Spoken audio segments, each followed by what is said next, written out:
পান্তা বুড়ি, উপেন্দ্র কিশোর রায়চৌধুরী। এক যে ছিল পান্তা বুড়ি, সে পান্তা খেতে বড্ড ভালোবাসত। এক চোর এসে রোজ রাতে পান্তা বুড়ির পান্তা খেয়ে যায়, তাই বুড়ি লাঠি ভর দিয়ে রাজার কাছে নালিশ করতে চলল। পান্তা বুড়ি পুকুর ধার দিয়ে যাচ্ছিল।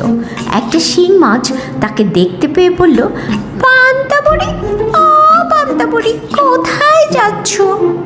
পান্তা বুড়ি বললেন, চোরে আমার পান্তা ভাত খেয়ে যায়, তাই তো রাজার কাছে নালিশ করতে যাচ্ছি। শিং মাছ বলল, ফিরে যাওয়ার সময় আমাকে নিয়ে যেও, দেখো তোমার ভালো হবে। পান্তা বুড়ি বললেন, আচ্ছা।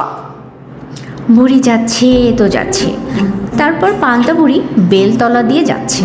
একটা বেল মাটিতে পড়েছিল। সে বলল, পান্তা বুড়ি, ও পান্তা বুড়ি, কোথায় যাচ্ছ?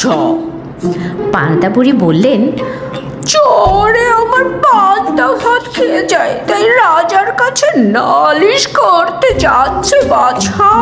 বেল বললেন, ফিরে যাওয়ার সময় আমাকে নিয়ে যেও, দেখো তোমার ভালো হবে। তারপর বুড়ি রাজপ্রাসাদে গিয়ে দেখে রাজামশাই তো প্রাসাদেই নেই। মনের দুঃখে সে আবার বাড়ির পথে রওনা দিল।